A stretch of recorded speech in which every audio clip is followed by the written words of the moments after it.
Assalamualaikum warahmatullahi wabarakatuh. Yang terhormat, penguji 1, penguji 2, penguji 3 yang telah berkenan untuk menguji skrip saya. Perkenalkan, nama saya Burhan Fatahudin Robani, NIM 621 141 6044. Pada kesempatan kali ini, saya akan mempresentasikan hasil penelitian saya yang berjudul Analisis Minat Aktivitas Olahraga terhadap anak penyandang disabilitas SMPLB Kota Semarang tahun 2020. Saja pada bab 1 akan dibahas tentang rumusan masalah, pembatasan masalah, tujuan penelitian, identifikasi masalah, manfaat penelitian, beserta latar belakang masalah. Pertama, latar belakang masalah. Olahraga merupakan sebuah kegiatan di mana semua orang memiliki hak yang sama dalam melaksanakannya, tidak terkecuali bagi penyandang disabilitas itu sendiri. Yang kedua, sesuai amanah undang-undang bahwasanya seluruh penyandang disabilitas memiliki hak memperoleh kesamaan dalam bidang olahraga. Lalu yang ketiga, kesamaan hak tersebut baik dalam segi fasilitas, pelatihan, pendidikan, pembinaan, maupun kesamaan kesempatan ketika ingin menjadi seorang profesional dalam bidang olahraga. Lalu yang keempat, bagi penyandang disabilitas, olahraga bisa menjadi sebuah sarana untuk berprestasi, serta ajang dalam membuktikan dirinya, eksistensinya.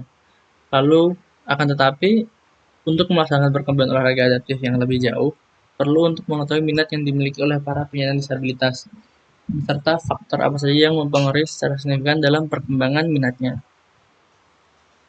Yang pertama, perumusan masalah. Berapa besar minat siswa SMPLB Kota Semarang terhadap aktivitas olahraga? Lalu yang kedua, faktor apa yang paling berpengaruh dalam perkembangan minat anak penyandang disabilitas terhadap aktivitas olahraga?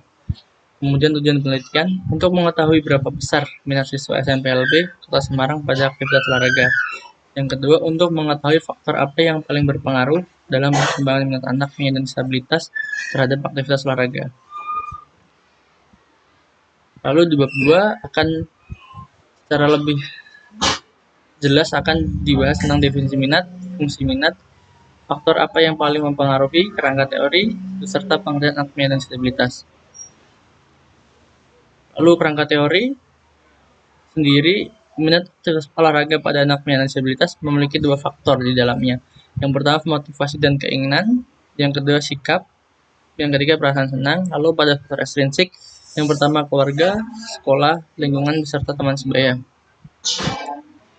Kemudian di bab 3, metodologi penelitian akan dijelaskan secara lebih rinci tentang sampel dan teknik penelitian, populasi penelitian, instrumen penelitian, hasil uji coba instrumen, hasil uji coba validasi dan reliabilitas instrumen, definisi operasional dan variabel penelitian, jenis dan desain penelitian, prosedur penelitian, dan teknik analisis data. Kemudian metode penelitian. Desain penelitian. Pada penelitian ini, metode yang digunakan adalah survei kuantitatif, di mana data yang dihasilkan berupa angka-angka, yang kemudian akan dijelaskan secara lebih rinci menggunakan pendekatan metode deskriptif, sehingga angka-angka tersebut akan dijelaskan lagi melalui kata-kata. Kemudian teknik pengumpulan datanya, peneliti di sini menggunakan kuesioner dan juga observasi. Lalu instrumen penelitian menggunakan kuesioner yang telah divalidasi melalui dua tahap. Yang pertama adalah guessing expert, yaitu peneliti meminta tolong kepada ahlinya untuk merevisi hasil dari kuesioner yang telah dibuat oleh peneliti. Yang kemudian setelah diterima dan dianggap layak untuk diujikan, peneliti mengujikan kuesionernya terhadap 30 sampel yang diambil dari total populasi. Nah, kemudian total populasi sendiri dalam penelitian ini adalah 297 siswa SMPLB yang terdiri dari 6 SMPLB. Yang kemudian setelah dihitung secara sistematis, diperoleh sejumlah 167 sampel dengan kesalahan 5%. Kemudian sumber data sendiri, peneliti menggunakan data primer dan juga data sekunder. Kemudian teknik analisis data. Penelitian ini merupakan penelitian deskriptif dengan menggunakan analisis deskriptif atau statistik deskriptif. Lalu kemudian dari instrumen diperoleh sebagai berikut. Distribusi jawaban responden berdasarkan faktor intrinsik. Yang pertama, faktor motivasi atau keinginan. Dari motivasi atau keinginan, peneliti memperoleh jawaban sangat setuju atau jawaban yang bernilai 4 sebesar 24,85%. Kemudian jawaban setuju atau jawaban yang bernilai 3, 57,29%. Lalu jawaban bernilai 2 atau tidak setuju 17,41%. Lalu jawaban bernilai 1 atau sangat tidak setuju 0,45%. Kemudian pada faktor intrinsik sikap, peneliti memperoleh jawaban bernilai 4 atau sangat setuju, yaitu 19,29%, jawaban setuju sebesar 58,45%, jawaban tidak setuju atau bernilai 2 sekitar 20,6%, lalu jawaban sangat tidak setuju atau bernilai 1,67%. Kemudian pada faktor intrinsik perasaan senang, peneliti memperoleh jawaban sangat setuju atau bernilai 4 sebesar 13,99%, jawaban setuju atau bernilai 3, 60,12%, tidak setuju bernilai 2, 21,88%, lalu bernilai 1 atau sangat tidak setuju sebesar 4,02%. Kemudian pada faktor ekstrinsik, yang pertama teman sebaya, peneliti memperoleh jawaban bernilai 4 atau sangat setuju 27,08%, lalu sangat tidak setuju atau bernilai setuju atau bernilai 3 sebesar 65,18%.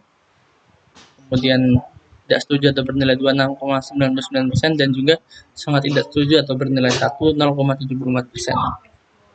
Lalu dari faktor keluarga, sangat setuju sendiri atau jawaban bernilai 4 sebesar 20,36%, lalu setuju atau bernilai 2 67,5%, tidak setuju atau bernilai 2 10,95%, dan juga sangat tidak setuju atau bernilai 1 sebesar 1,19%. Lalu pada faktor ekstrinsik sekolah, peneliti memperoleh jawaban sangat setuju atau bernilai 4 sebesar 25,48%, setuju atau bernilai 3 68,1%, tidak setuju atau bernilai 2 sebesar 5,12%, tidak setuju atau bernilai 1 sebesar 1,31%. Kemudian dari faktor lingkungan, sangat setuju sendiri atau bernilai 4 memperoleh jawaban 20,83%, setuju atau bernilai 3 64,09%, tidak setuju atau bernilai 2 sebesar 14,09%, dan sangat tidak setuju atau bernilai 1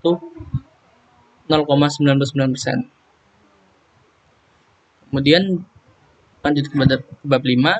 Di bab 5 atau pembahasan ini akan dibahas tentang hasil yang diperoleh dari indikator faktor ekstrinsik, hasil yang diperoleh dari indikator faktor ekstrinsik, dan itu merupakan minat aktivitas olahraga pada anak penyandang disabilitas SMPLB Kota Semarang tahun 2020.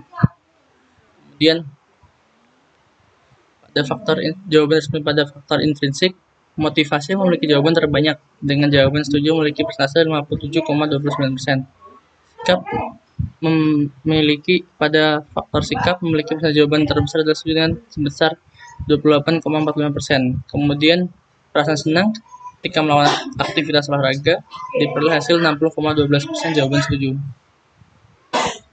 Kemudian jawaban resmi pada faktor ekstrinsik, yang pertama teman sebaya memiliki jawaban terbanyak dengan jawaban setuju memiliki persentase 65,18%. Keluarga memiliki persentase terbesar adalah setuju dengan 67,5%. Lalu sekolah memiliki persentase jawaban terbesar setuju juga dengan 68,10%. Lingkungan memiliki persentase jawaban 64,09% menjawab setuju. Lalu minat siswa SMPLB Kota Semarang terhadap aktivitas olahraga. Setelah dilaksanakan penelitian kepada siswa SMPLB Kota Semarang tentang minatnya terhadap aktivitas olahraga, hasil menunjukkan bahwa mayoritas siswa memiliki minat yang cukup tinggi terhadap aktivitas olahraga. Berdasarkan hasil penelitian yang telah dilakukan, analisis minat siswa SMPLB Kota Semarang terhadap aktivitas olahraga dengan kategori minat sangat rendah adalah sebanyak 10 responden atau 6%, minat rendah sebanyak 43 responden atau 25,6%, responden yang memiliki minat sedang sebesar 70 responden atau 41,7%, minat tinggi sebanyak 31 responden 18,5%, minat sangat tinggi sendiri sebanyak 14 responden atau 8,3%. Berdasarkan uraian di atas, diketahui bahwasanya 6% memiliki minat sangat rendah. Kemudian kelemahan dalam penelitian ini tidak dibahas secara spesifik jenis olahraga apa yang diminati, melainkan hanya sampai tahapan minat terhadap olahraga secara umum saja, belum spesifik terhadap cabur tertentu, misal olahraga badminton atau bola dan sebagainya. Kemudian yang kelemahan yang kedua, tanpa adanya pertemuan secara langsung antara peneliti beserta responden, sulit rasanya untuk mengetahui tingkat kesungguhan yang dimiliki setiap responden dalam memberikan jawaban. Kemudian hambatan dalam penelitian ini memiliki hambatan karena sedang berlangsungnya pandemi COVID-19 sehingga menyebabkan terbatasnya akses komunikasi secara langsung dengan para responden. Karena selama masa pandemi COVID-19 sendiri, seluruh responden melaksanakan pembelajaran secara daring atau dalam jaringan, sehingga mereka ada di rumah mereka masing-masing.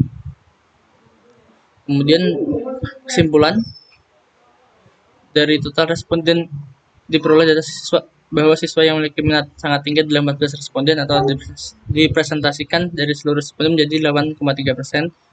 Siswa yang memiliki minat tinggi sebanyak 31 responden atau 18,5%. Siswa yang memiliki minat sedang sebesar 17 responden 41,7% dari total responden. Siswa yang memiliki minat rendah sebanyak 43 responden atau 25,6%. Siswa yang memiliki minat sangat rendah 10 responden atau 6% dari total responden. Saran sendiri untuk sekolah, perlu adanya pengoptimalan perhatian kepada siswa yang memiliki minat dalam olahraga. Salah satunya melalui optimalisasi ekstrakurikuler ketika keadaan sudah memungkinkan atau setelah pandemi COVID-19 telah dilewati. Kemudian pengoptimalan sarana dan prasarana olahraga di sekolah, karena tidak di semua sekolah terdapat sarana dan prasarana yang olahraga yang memadai untuk siswa berolahraga, terutama siswa disabilitas. Kemudian saran untuk peneliti berikutnya, melaksanakan penelitian dengan pengawasan secara langsung dan menyebarkan kuesioner langsung kepada responden serta dilakukan pendampingan dalam pengisian angket. Yang kedua, menentukan populasi yang akan diteliti secara lebih spesifik untuk mengoptimalkan hasil penelitian. Yang ketiga, memberikan edukasi mengenai manfaat dari aktivitas olahraga kepada siswa SMP-LB terlebih dahulu, yang notabene sedang dalam proses perkembangan dan perkembangan. Berikut dokumentasi dari penelitian. Terima kasih untuk waktunya. Untuk kurangnya saya mohon maaf. Mungkin itu yang bisa saya sampaikan. Wabillahi taufiq wal hidayah. Ridho wa inayah. Wassalamualaikum warahmatullahi wabarakatuh.